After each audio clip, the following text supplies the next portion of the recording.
أعوذ بالله من الشيطان الرجيم. بسم الله الرحمن الرحيم. واذكر في الكتاب مريم إذ انتبذت من أهلها مكانا شرقيا فاتخذت من دونهم حجابا فأرسلنا إليها روحنا فتمثل لها بشرا سويا قالت إني أعوذ بالرحمن منك إن كنت تقيا صدق اللہ العظیم. سورہ مریم کا دوسرا رکوع یہاں سے شروع ہوتا ہے آیت نمبر 16 سے. چند آیات کا آج ہم مطالعہ کریں گے انشاءاللہ. پچھلے رکوع میں ہم نے حضرت یحییٰ علیہ السلام کا ذکر پڑھا اور آج والے رکوع میں حضرت مریم علیہ السلام کا ذکر ہو رہا ہے.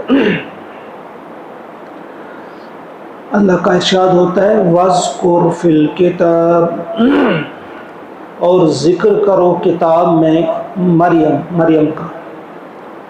اور اے نبی صلی اللہ علیہ وسلم کتاب میں حضرت مریم علیہ السلام کا ذکر کرو. اِذِ انتبذت، جب وہ یکسو ہو گئی، الگ ہو گئی، من اہلہا، اپنے گھر والوں سے، مکانا شرقیہ، مشرقی مقام کی طرف، بیت المقدس کے مشرقی جانب جب وہ الگ ہو گئی، گھر والوں سے الگ ہو کر بیٹھ گئی. ذرا کرو ذکر اس وقت کا، حضرت مریم علیہ السلام کا ذکر کرو. فاتخذت، پھر ڈال لیا اس نے، من دونہم، ان کی طرف سے، حجابا، پردہ. یعنی جب وہ الگ ہو گئی اور مشرق کی جانب بیٹھ گئی ایک جگہ، اور وہاں سے اس نے پردہ ڈال دیا. اس کی وضاحت سورہ آل عمران میں ہم پڑھ چکے ہیں کہ جب وہ اس محراب سے مراد کیا ہے؟ عبادت گاہ، ایک چھوٹا سا حجرہ جس میں عبادت کی جاتی تھی، ادھر الگ سے تھے وہ بیت المقدس میں. تو وہاں اس کی مشرقی حصے میں بیٹھی اور ان کی طرف سے، دوسرے لوگوں کی طرف سے، اپنے گھر والوں کی طرف سے پردہ لٹکا دیا. اگر اس پر بھی آپ غور کریں گے، اس سے واضح ہو جاتا ہے اس حجرے میں کوئی دروازہ نہیں تھا، اور دروازہ نہ ہونا، صرف پردہ ہونا اس بات کی علامت ہے کہ حضرت مریم علیہ السلام کا زندگی کتاب کی طرح ایک کھلی کتاب ہے. یعنی کسی قسم کا بہتان یا کسی قسم کا جو اس پر جو لگایا گیا، بعد میں جو کچھ لوگوں نے لگایا، الزام لگایا، انتہائی غلط تھا. ان کی طرف سے حجاب، پردہ ڈال دیا. فارسلنا الیہا روحنا، پھر ہم نے بھیجا الیہا، اس کی طرف، روحنا، اپنی روح، یعنی فرشتہ بھیجا. فتمثل لها بشرا سویا، تو وہ اس کی شکل کیسی ہو گئی، یعنی کس صورت میں بھیجا؟ بشرا سویا، ایک ٹھیک اور پورے انسان کی طرح، مکمل ایک انسان کی صورت میں اپنا فرشتہ ہم نے بھیجا مریم کے ہاں. قالت انی اعوذ بالرحمن منک ان کنت تقیا، وہ بولی انی، بے شک میں، اعوذ، پناہ میں آتی ہوں، بالرحمن، الرحمن کی پناہ میں، اللہ کی پناہ میں آتی ہوں، من کا، تجھ سے، ان کنت تقیا، اگر تو پرہیزگار ہے، اگر تو اللہ سے خوف کھاتا ہے، اگر تو اللہ سے ڈرنے والا ہے. یعنی ایک صحیح سالم انسان کو، ایک جوان کو، انتہائی خوبرو انسان کو اپنے اس حجرے میں دیکھنا تو ایک قدرتی اور فطری چیز تھی کہ حضرت مریم گھبرا گئی. یعنی کس نیت سے آئی ہے؟ کہا کہ میں اپنے آپ کو دیتی ہوں. اعوذ، پہلے بھی میں نے اس کے معنی بتا دیے ہیں کہ وہ گوشت جو بالکل ہڈیوں کے ساتھ لگا ہوا ہوتا ہے، اس کا جو روٹ ورڈ ہے وہیں سے آتا ہے. اس کا بنتا ہے کہ میں چمٹ گئی اللہ کے ساتھ. اعوذ کا مطلب ہوتا ہے میں چمٹ گیا اللہ کے ساتھ، میں نے اس کی پناہ لے لی، میں نے مضبوطی سے اس کو پکڑ لیا، وہی میری حفاظت کرے گا. انی اعوذ بالرحمن. یہ الفاظ بولتے ہیں کہ کس قدر پاک باز، کس قدر پاکیزہ دل خاتون تھی حضرت مریم علیہ السلام. اگر تو ڈرنے والا ان کنت تقیہ، یہاں مختلف تفسیروں میں آپ مختلف افسانے دیکھیں گے کہ تقی قسم کا ایک انسان تھا، وہ بڑا مشہور تھا، بدماش قسم کا. تو ان کو شک ہوا کہ شاید وہی تقی ہے. اگر تو تقی ہے تو میں تجھ سے پناہ چاہتی ہوں. لیکن یہ افسانہ ہے، اصل میں یہ ہے، اس کی میننگ جو ہے اکثر مفسرین نے یہی کہا ہے کہ اگر تو اللہ سے ڈرنے والا ہے تو میں اللہ کی پناہ میں آتی ہوں تیرے شر سے بچنے کے لیے. قال، تو فوراً بول پڑے وہ جو بھی تھے، جبریل تھے یا کون سا فرشتہ بھیجا تھا اس کا واضح نہیں ہے. فرمایا، کہا اس نے، انما انا رسول ربک، میں تو تیرے رب کا بھیجا ہوا رسول ہوں، یعنی میں کوئی انسان نہیں ہوں. یہاں بھی ایک روایت ہے کہ جب اس نے کہا مریم نے کہ اگر تو اللہ سے ڈرتا ہے تو اللہ کے خوف سے فوراً وہ اپنی شکل میں آ گئے، لیکن اس کی بھی کہیں سند صحیح حدیث سے ثابت نہیں. اپنی شکل میں آئے جبریل یا نہیں آئے، یا وہ فرشتے آئے کہ نہیں آئے، بس واضح کر دیا. قال انما انا رسول ربک، میں تیرے رب کا رسول ہوں، فرستادہ ہوں، بھیجا ہوا ہوں. لِأَحَبَ لَكِ، تاکہ میں عطا کروں، احبا، تاکہ میں عطا کروں، تاکہ میں دوں، لکی، تجھے، غلامً زکیہ، ایک پاکیزہ لڑکا، تاکہ میں تجھے دوں. جو یہاں پہ الفاظ آئے ہیں لِأَحَبَ، تو یہاں ایک قرأت ہے لِيَحَبَ بھی، تاکہ وہ عطا کرے. پہلے آپ سے کہا گیا ہے یہ مختلف قرأتیں ہیں. ایک قرأت یہ بھی ہے لِيَحَبَ لَكِ، تاکہ وہ عطا کرے اللہ تعالیٰ. لیکن احبا میں بھی کوئی ایسی بات نہیں ہے کہ اس سے یہ مراد نہیں کہ جبرائیل امین یا کوئی فرشتہ جو ہے وہ اولاد عطا کرتا ہے. اولاد تو وہی عطا کرتا ہے. ابھی ہم سورہ بنی اسرائیل میں بھی پڑھا ہے، جب قصہ موسیٰ اور حضرت خضر علیہ السلام کا جو قصہ ہم پڑھ رہے تھے، وہاں 3 مقامات پہ 3 قسم کے الفاظ استعمال ہوئے. ایک جگہ اللہ نے ایسا چاہا، ایک جگہ کہا ہم نے ایسا چاہا، اور ایک جگہ کہا میں نے ایسا چاہا. ایک مختلف انداز بولنے کے ہیں، ادبی کتاب ہے، تو سمجھنے والا خود سمجھتا ہے کہ اللہ تعالیٰ نے مجھے بھیجا ہے، میں اس کا بھیجا ہوا ہوں، وہ اسی کے حکم سے تجھے ایک اولاد دی جا رہی ہے. لِأَحَبَ لَكِ غُلَامًا زَكِيًّا. قالت، وہ بولی، اَنَّا يَكُونُ لِي غُلَام، میرے ہاں کیسے ہو سکتا ہے کوئی بیٹا، کوئی لڑکا. وَلَمْ يَمْسَسْنِي بَشَرٌ، مجھے تو چھوا تک نہیں کسی انسان نے. مریم بولی کہ کیسے میرے ہاں اولاد ہو سکتی ہے، بیٹا ہو سکتا ہے، جبکہ مجھے کسی انسان نے چھوا تک نہیں. وَلَمْ أَكُ بَغِيًّا، اور میں باغی بھی نہیں ہوں، میں بدکار بھی نہیں ہوں. وَلَمْ أَكُ بَغِيًّا، اس طرح سے ایک ایک لفظ حضرت مریم طاہرہ کی طہارت اور پاکیزگی کا اظہار کر رہی ہے. جن لوگوں نے آپ پر تہمت لگائی، کس قدر غلیظ اور گندے قسم کے وہ لوگ تھے جنہوں نے گندی بات کی آپ کے متعلق. میں تو باغی بھی نہیں ہوں، میں بدکار بھی نہیں ہوں. قال كذلك، تو اس نے کہا کہ ایسا ہی ہوگا. برابر وہی الفاظ جب حضرت زکریا علیہ السلام نے کہا تھا انا یکون لی، میرے ہاں کیسے بیٹا ہو سکتا ہے، میری بیوی بانجھ ہے اور میں پہنچ گیا ہوں ایک ایسی عمر کو کہ میں سوچ چکا ہوں. تو یہی الفاظ دہرائے تھے جو انہوں نے اس وقت کہے تھے. قال كذلك قال ربك هو علي حي، تیرا رب کہتا ہے کہ یہ مجھ پر آسان ہے. تو وہی الفاظ یہاں بھی قال كذلك قال ربك هو علي حي. یہاں کی اس لیے آیا ہے، آپ کو پہلے بھی کہا جا چکا ہے کہ یہ مؤنث کے لیے ہے. قال كذلك، کہا ایسا ہی ہوگا اے مریم، ایسا ہی ہوگا.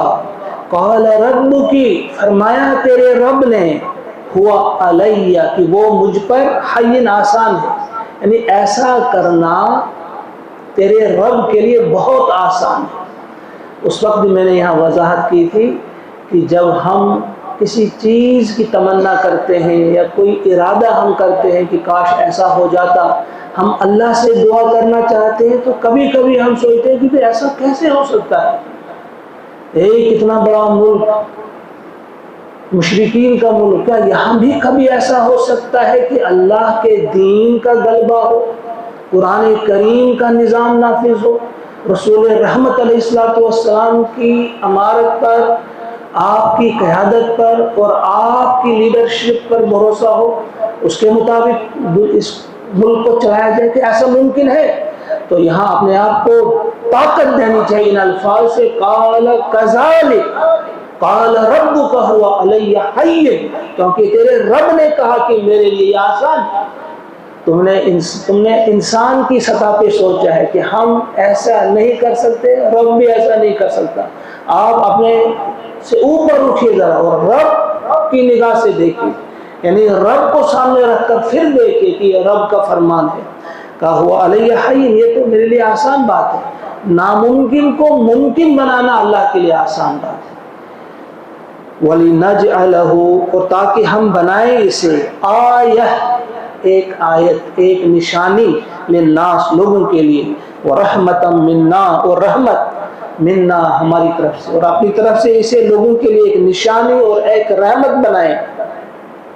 وَكَانَ أَمْرًا مَقْضِيًّا، اور یہ ہے ایک امر، مگر کیسا امر ہے یہ؟ مقضیہ، طے شدہ، یعنی ایسا ہو کر رہنا ہے، ایسا ہو کر رہے گا، آپ کے ہاں اولاد ہوگی، ایک بیٹا ہوگا۔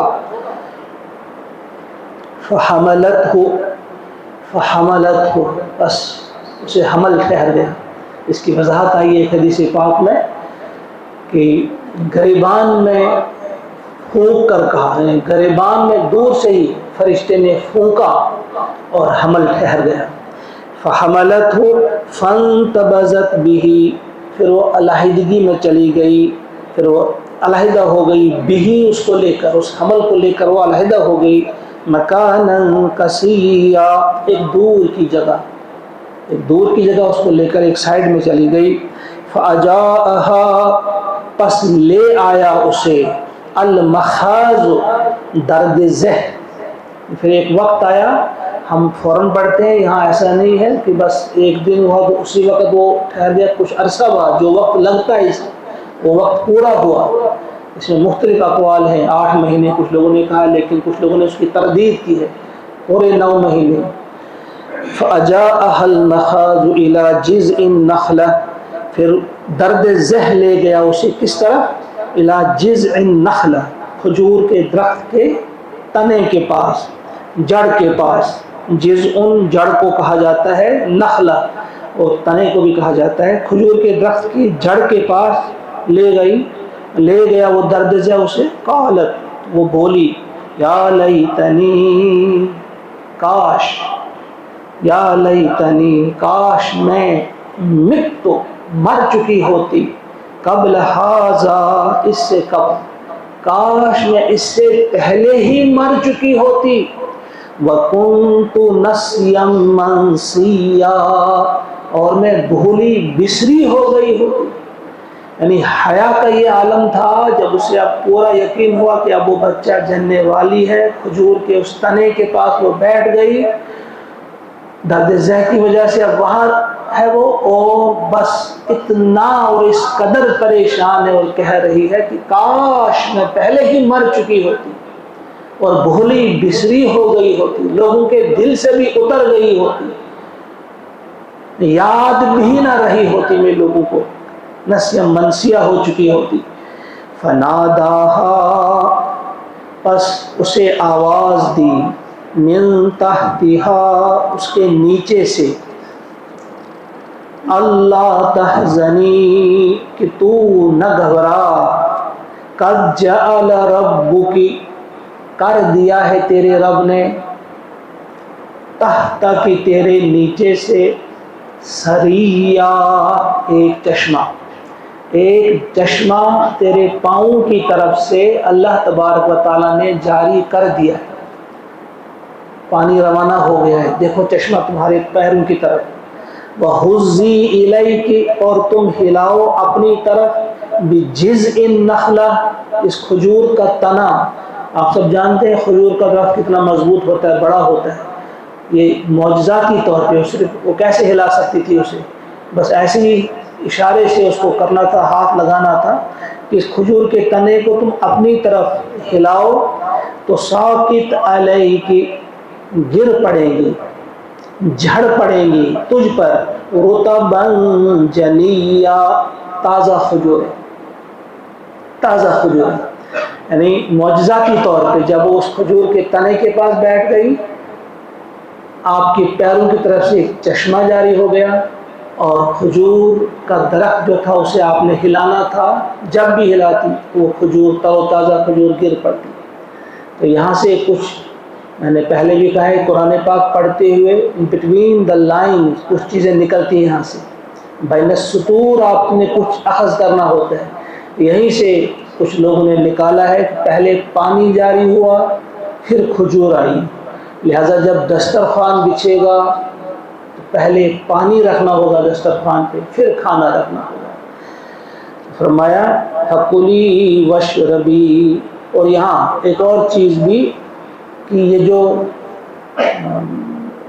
جو بھی یہ زچگی کی حالت میں ہوتی ہے ان کے لیے کھجور جو ہے بہترین غذا ہے، کھجور ان کے لیے بہترین غذا ہے. یہاں سے یہ بھی کچھ لوگوں نے لیا ہے. بہرحال فَكُلِي وَاشْرَبِي پس کھاؤ، وَاشْرَبِي اور پیو، وَقَرِّي عَيْنَا اور اپنی آنکھوں کو ٹھنڈا کرو. مریم سے کہا اس فرشتے نے کہ کھاؤ اور پیو، وَقَرِّي عَيْنَا اور اپنی آنکھوں کو ٹھنڈا کرو. یہاں بھی کچھ لوگوں نے لیا ہے کہ پہلے کھانا چاہیے پھر اس پر پانی پینا چاہیے، لیکن یہ ضروری نہیں ہے، کوئی حکمت کتاب نہیں ہے اس میں. آپ یہ سمجھ لیجئے کہ یہ آپ کچھ اپنے ذہن سے کچھ چیزیں بنا لیتے ہیں.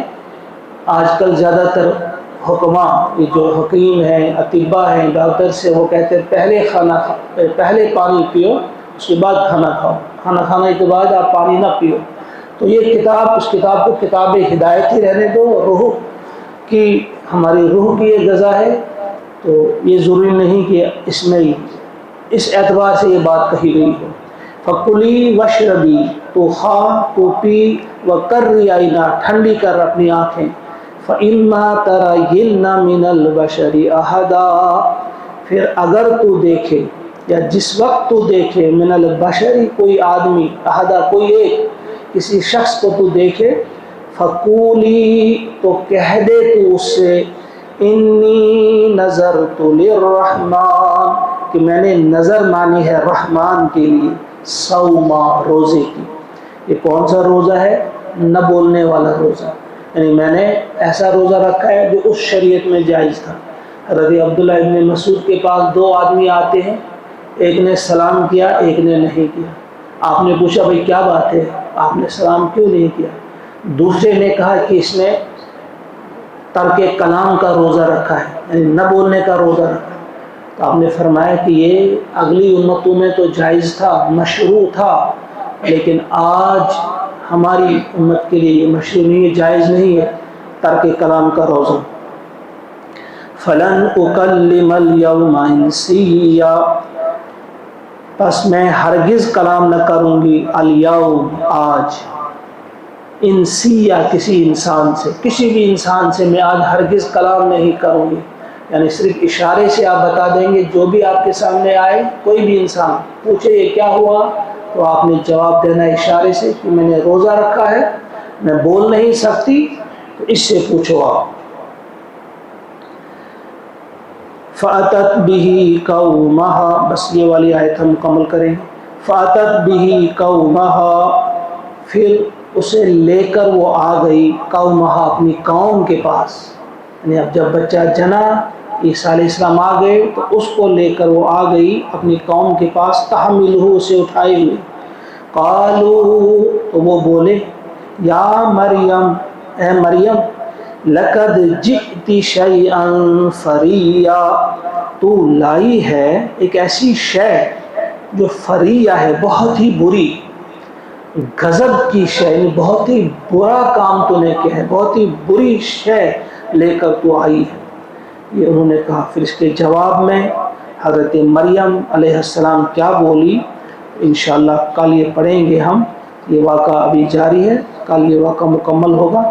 اللہ سے دعا ہے کہ ان آیات میں جو کچھ آج ہم نے پڑھا، جو کچھ ہم نے سمجھا، ان آیات پہ یقین کی دولت سے اللہ تعالی ہمیں مالا مال کرے۔ اللہ تعالیٰ کی قدرت کاملہ پہ جو مکمل بھروسہ ہونا چاہیے، ہر ناممکن کو ممکن بنانے کی جو قدرت اللہ تعالیٰ کو حاصل ہے، اس پر سے جو آہستہ آہستہ ہمارا کچھ وہ بھروسہ جیسا ہے ہی نہیں، وہ اس قسم کا توکل ہی نہیں ہے، بلکہ ہم کچھ اپنے ہی اعتبار سے سوچتے ہیں کیا یہ پاسبل ہے کہ نہیں ہے۔ ایسا نہیں، یہ آیات ہمیں ہمارے اندر اس ایمان کو زندہ کر دیتی ہیں۔ ان آیات کو ایک بار ہم پڑھیں گے، ان کا اب معنی تو آپ کے ذہن میں ہے۔ وَاذْكُرْ فِي الْكِتَابِ مَرْيَمَ إِذِ انتَبَذَتْ مِنْ أَهْلِهَا مَكَانًا شَرْقِيًّا فَاتَّخَذَتْ مِنْ دُونِهِمْ حِجَابًا فَأَرْسَلْنَا إِلَيْهَا رُوحَنَا فَتَمَثَّلَ لَهَا بَشَرًا سَوِيًّا قالت إني أعوذ بالرحمن منك إن كنت تقيا قال إنما أنا رسول ربك لأهب لك غلاما زكيا قالت أنى يكون لي غلام ولم يمسسني بشر ولم أك بغيا قال كذلك قال ربك هو علي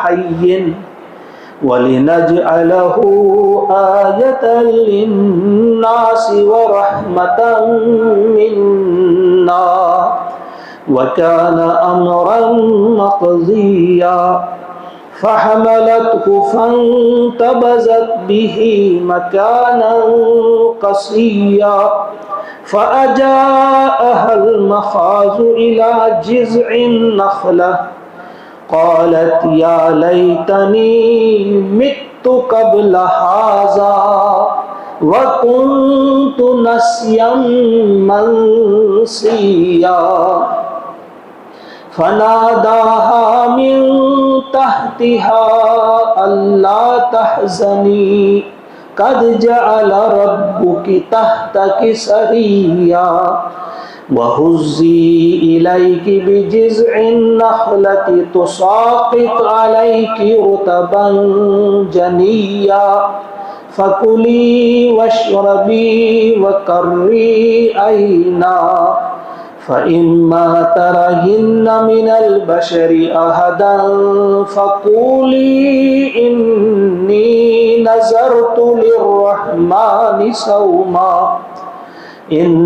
نذرت للرحمن صوما فلن أكلم اليوم إنسيا فأتت به قومها تحمله قالوا يا مريم لقد جئت شيئا فريا صدق الله العظيم اللهم نور قلوبنا بنور القرآن وزين أخلاقنا بزينة القرآن واملأ صدورنا بروح القرآن وصلى الله وسلم على سيدنا ومولانا محمد وعلى آله وأصحابه أجمعين برحمتك يا أرحم الراحمين